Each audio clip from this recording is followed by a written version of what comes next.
It's time for the Hub's Deep Dive Fantasy Basketball Strategy on Full Court Press.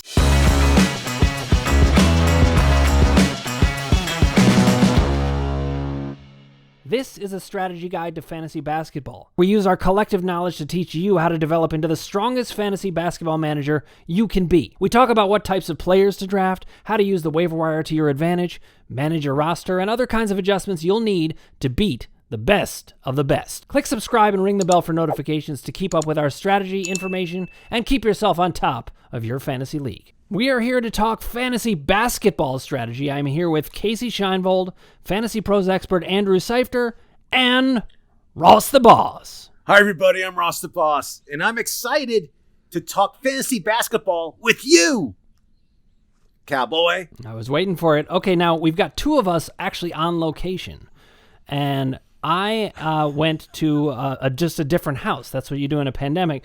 But Andrew, we're going to get you out of there. You look like the Taliban got you, and we're going to negotiate this. You know, I'm not in a prison. I'm a half a block from the beach. So it may look drab in here, but believe me, outside it's beautiful.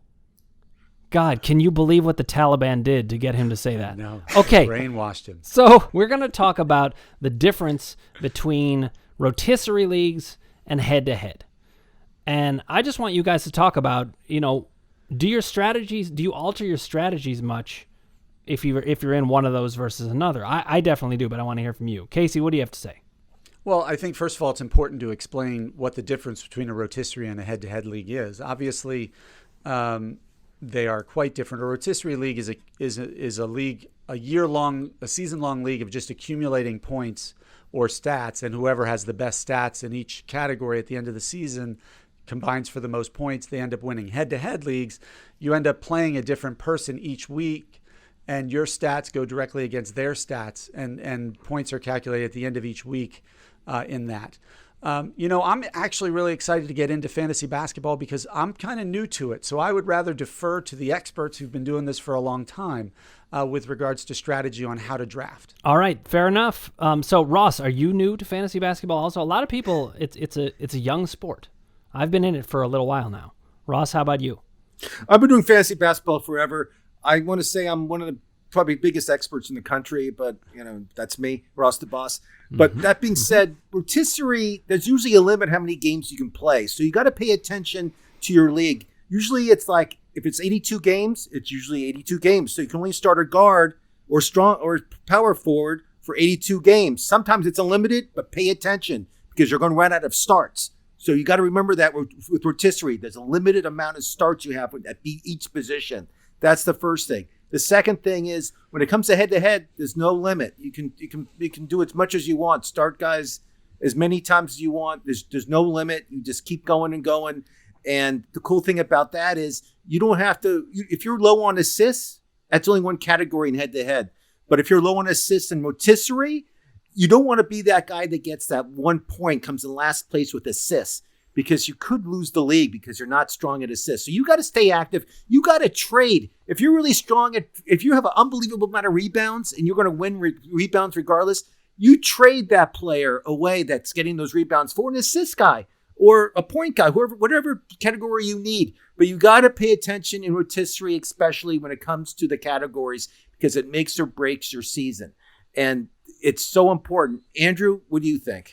Yeah, no, I think you hit on a couple really key points there. In terms of the game limit issue, I think that affects things in a couple different ways.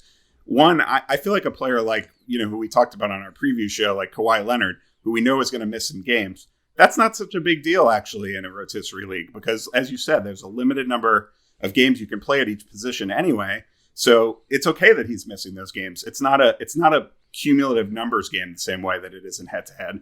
And I think that also factors in how I make waiver moves in the two different types of leagues as well. Because, at the end of my bench in a head-to-head league, I like to be picking up guys who have a good schedule for that week and they're just playing 4 games. They may not be, I just picked up Cam Reddish in our league that we're all in together. I'm not a huge Cam Reddish guy. He's probably not a guy that's going to be on my roster for the entire season, but he had a good schedule for this week. So I feel like that gives me an advantage in my head-to-head matchup. And then another point that Ross made that I agree with is, that point he said about you don't want to finish last in a category in rotisserie. I'm not a big believer in punting categories, even in a head-to-head league. But it is a viable strategy in that format. So you may decide you just want to try to win 6 of the 9 categories in a head-to-head league every week, and so you maybe you draft players that are bad free throw shooters, and you don't care because you're not going to try to win free throws. That's not a viable strategy in a rotisserie league. You can't just punt certain categories; it's too costly to you. So I think those are some points that are very important to keep in mind. Let me just add, I want to add one other thing, which is in a head-to-head league, because you're responding to one particular team, you also want to, as the week goes on, see how you're faring.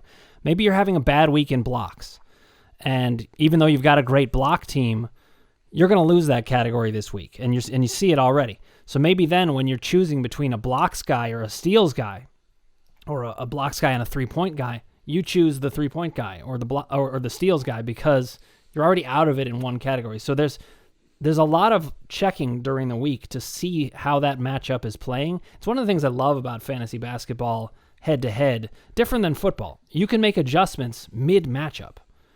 When football's going, you can't make a lot of adjustments to the matchups. But when you're 4 days, 5 days in, and you get to those last 2 days, there are times where I'll sit a guy if I'm like, I'm winning 5-4, I need to hold on to field goal percentage, and this guy's field goal percentage is bad. I might sit a guy. So there's all kinds of interesting decisions that come up in head-to-head. In rotisserie, this is a little bit of a counterpoint to what Ross said. So many great points from you both, but I also like to make sure that I get ahead in games, actually, because you also don't want to run out. You don't want to run out of season time and not have played all your games. Then you're wasting some resources. I want to hear from the audience, though, about the things that they love about rotisserie and the things they love about a head-to-head. Which one is better? Put it in the comments. Casey, you're newer to the game. Were we speaking gibberish to you, or did this make sense? No, I mean, you made some interesting points, and some that I hadn't even thought of, particularly about how much easier or a better strategy it may be to punt a category in head-to-head because you can win 6-3 or 5-4 and still win that week, or win week to week doing that, and by the end of the season have a pretty dominant record. But the thing that kept running through my mind is, have Andrew's captors made any ransom demands? And what are they? They're demanding that I go to the beach every single day. It's really tough. The Taliban has gotten very soft, man. That's crazy. I mean, the Taliban's come a long way. So, Ross, you also made a really interesting point about trades. In rotisserie leagues, you're going to be you're kind of make your adjustments mid-season. Not necessarily right in the middle of the season, but let's say you're 2/3 of the way through, the trade deadline's coming up, you're dominating in rebounds, but you're way behind in a couple categories. That can lead to some really interesting trade opportunities. So I really liked that point as well. Yeah, I mean, it makes you go out and seek like guys who steal the ball, let's say, or assists, or those categories that aren't strong in your team that you can go out and actually make trades for, and you hopefully that other player can realize, wow, I really need a rebounder. I'm going to trade him this rebounder so I can get the steals person, and it makes sense for both teams. I mean, that's rotisserie, but for head to head, it's totally different. You want to keep your studs. You want to keep the players that are winning for you. If they're not winning for you, like I'll give you an example. Kevin Love, I have him on one of my teams. He went down today, and he's out for 5 weeks. So, and this one league I'm playing in, there's no injury reserve. So I'm actually going to waive Kevin Love because he's gone for 5 weeks. And I'd rather pick somebody up so I get those points. Because if I hold on to him, it's just like it's a wasted roster spot. So it's, for me, it's just a lot of determinations with injury, with what goes on with if there's an injury reserve. Some leagues don't have injury reserve. You just stack them in the bench. But if you do have injury reserve, that really helps you a lot. You got to pay attention to everything that's offered in your league. For me, honestly, whether you're doing a head-to-head league or a rotisserie league, I don't think you want to overthink things early in the season. You want to get the best possible players on your roster that you can, no matter what. And then you can figure out what categories you're strong in and what categories you're weak in later, even in a head-to-head league. I just, I see some people draft in head-to-head leagues where they try to game it out at the draft table, and they might take a player who's not as good as another player overall just because they're like, oh, I need 3-pointers now, or, I need blocks. I'm going to take this guy. I think that's a bad decision. I think you should load your roster with as many good players as you can. And then if you decide you need blocks or you need 3-pointers, you can make a deal and you can get a better player in those categories than you'll get by making a sacrifice at the draft table or early in the season with waivers even. Don't, try to just get the best overall players and then figure all that stuff out. I agree with that. I think in general, you want to bring in the best value you can at every position because you can turn value into value. There are exceptions to that rule, obviously, especially if you're not getting a trade done or if there's somebody on the wire who can, is a great addition and you can cut out somebody who's kind of more minor from your team. But I did want to make one other point before we wrap up about head-to-head. This is just a thing to pay attention to in head-to-head. You're better off winning a matchup 5-4 against everybody than winning 7-2 sometimes and losing 3-6. Because if you get the tiebreaker over everybody, that's actually going to make a big difference in the playoffs. So I'm not saying to aim for 5-4 wins, but you want to look at each matchup and just, if you have to eke out a win a given week, it is worth it. Those tiebreakers are gold. And there are some formats where 5-4 is like where you only get one win as opposed to 5 wins and 4 losses. So in those formats, it's even more that way. Even more that way.